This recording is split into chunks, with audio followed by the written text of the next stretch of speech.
Good morning. It's been a while since we've been up here on this side.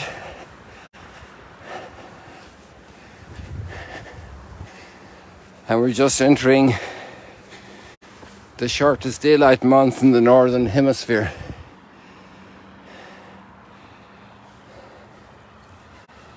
The 21st is the winter solstice. That's 14 days away. And then another 14 days and we'll be on the other side of it. So we're in the shortest month of the year in the shortest daylight month.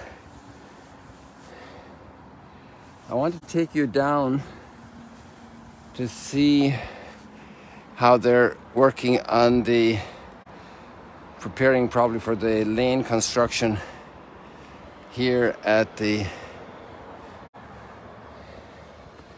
Migdal, at the not the Migdal junction, the Arbel junction here, and how the synagogue area, you can see it a little bit from here, how it's carved out. Let's keep our eye on the sun. The complete disc is visible.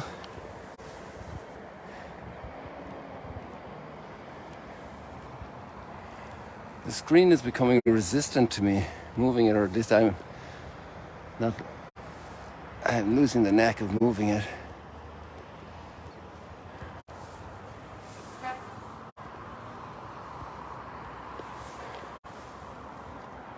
Come on. There, we got you. And now let's go down here to the junction.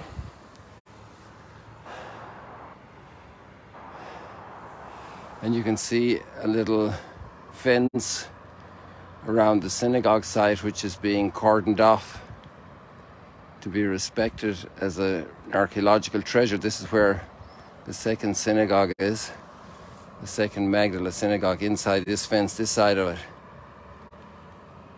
So good that that's being protected, and there'll be enough space there to put in the extra lane that's needed to unburden this junction where lots of accidents happened. It was exactly a year ago, on the 12th of December, that the synagogue discovery was officially announced. We kind of had hints of it already from the first archaeological test with Arfan Najjar in July, and then it got clearer and clearer as the formal dig took place in October and November.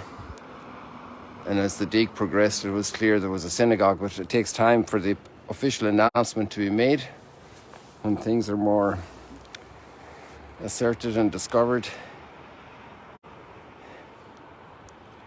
And here we are looking down on this beautiful morning lake, the reflections of the light.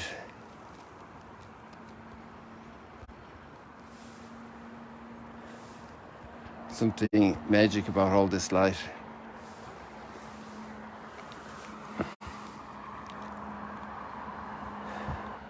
Some people are going out there to see the sunrise, stroll and chat. Well, to see the sunrise and the stroll and chats up here. And there we have Migdal waking up from sleep. Let's go over a little bit more here to see some of that wonderful agricultural plain. And here a cow came to grief, and the jackals had their feast, but that's a while ago. It's an older bone. I saw the first flower this morning of a new crop of flowers, like for the new season after the rain. And I stopped to fix the settings and everything. And then I just moved on without remembering that I wanted to stay there and photograph that for you. But maybe we'll find another one. It was such a delight to see this little pink flower just in a little sheltered spot close to the pathway. And there's a whole sense of shelter in the readings today. A sheltered spot in this planet for us human beings, where we can blossom. First of all, where we can find rest and healing for our wounds. Come to me, all you who labor and are overburdened, and I will give you rest.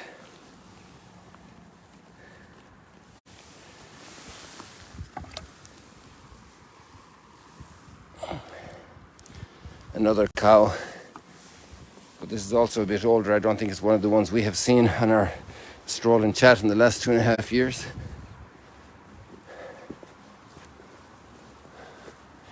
This is also the time when you'll see Mount Arbel the barest.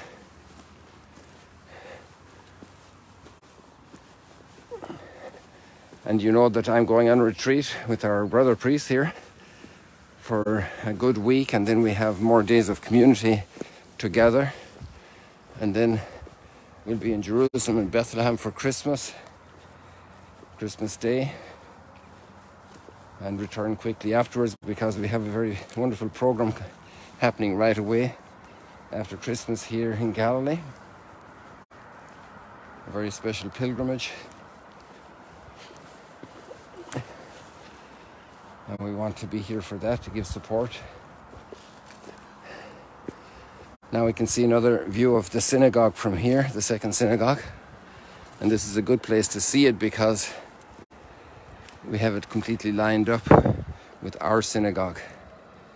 So here you can see the piece that's cordoned off right beneath these two poles.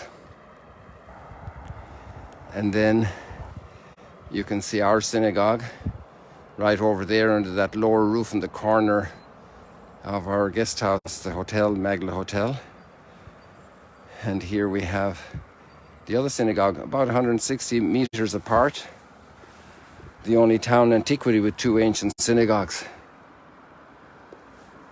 And the synagogue was a place of special gathering and sense of presence of the community, presence among each other, toward each other. But also when they would read the scriptures, the presence of the Almighty, the one who loved them, who chose them, who formed their people. And the prophet Isaiah is calling out today in the exile, don't say God has forgotten us. Don't say God has forgotten us.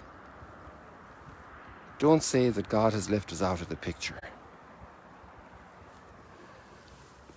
Could he forget us? He who made all the constellations and brings out the vast array and army of creatures like this sun this morning obeying his command.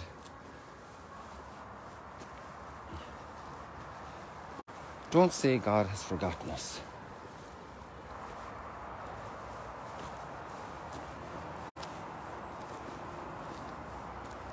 No matter what the troubles are and what the problems are, he's closer to us in these troubles than we can imagine.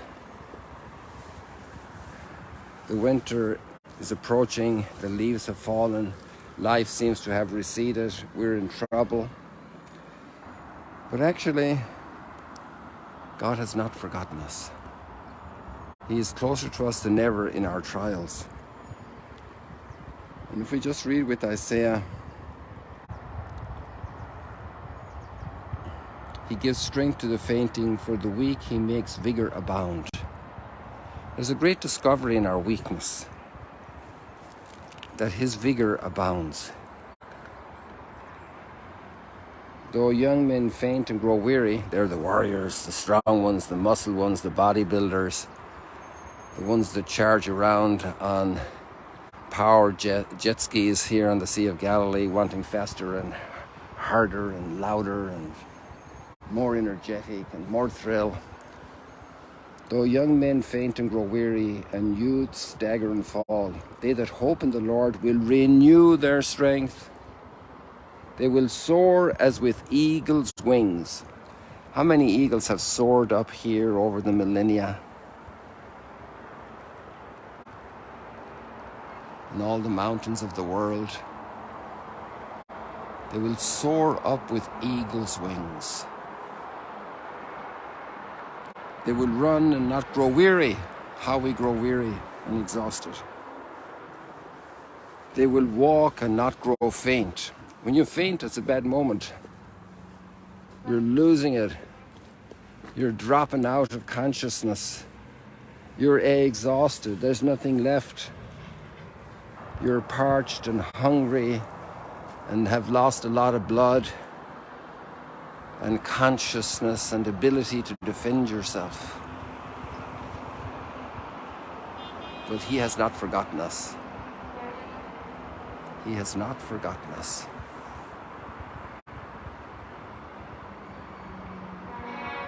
The Lord is the eternal God, creator of the ends of the earth. He does not faint nor grow weary, and his knowledge is beyond scrutiny. He gives strength to the fainting. For the weak he makes vigor abound. And then those wonderful first disciples of Jesus, steeped in their Jewish people's understanding and faith and tradition. I just read a note there recently that the Galilean Jews at the time of Jesus were very instructed in the scriptures, that there was a very abundant life of learning. And 2 synagogues here in Magdala illustrate that. Another synagogue over here in Wadi Hammam, just behind Mount Arbel. We're talking about a very intensive culture. There was a synagogue in Capernaum that wasn't as rich as Magdala.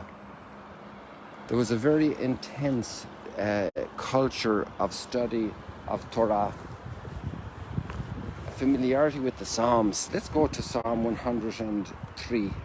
Oh, bless the Lord, my soul, and all my being bless his holy name. And forget not all his benefits. He pardons all your iniquities. He heals all your ills. Oh, bless the Lord, my soul. He redeems your life from destruction. He crowns you with kindness and compassion. I wonder what came first, the Psalm or Isaiah. The Psalms are attributed to David, but obviously the prophets had a big share also, inspired people. The canticles that are also in the New Testament, new canticles, that capacity of poetry hadn't left, that spiritual insight hadn't dimmed, that continued in this people. Bless the Lord, my soul. He redeems your life from destruction. All this is waste right now, but there's new life inside coming out. Actually, just look at all this new life coming, this green. Give it another week or 2 weeks, and when we come back after Christmas, God willing, this will be a nice, lush, looking like a meadow, although it's very rocky. He redeems your life from destruction. He crowns you with kindness and compassion. Merciful and gracious is the Lord, slow to anger and abounding in kindness. Not according to our sins does he deal with us, nor does he requite us according to our crimes. And crimes are abundant in humanity's history. Also in people who even believe in the Almighty.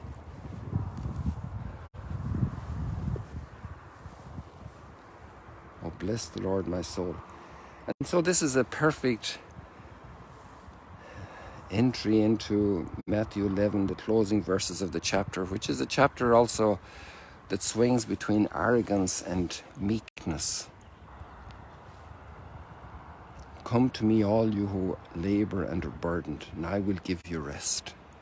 You have spent all your strength trying to do more and more and more, which is actually a beautiful evidence of our desire for more. We're not happy with one box of ice cream, with one car, with one lottery win, with one house. We want more and more and more, and climb higher and higher and higher, and grow bigger and bigger and bigger, and we get exhausted. We get exhausted. We get drained.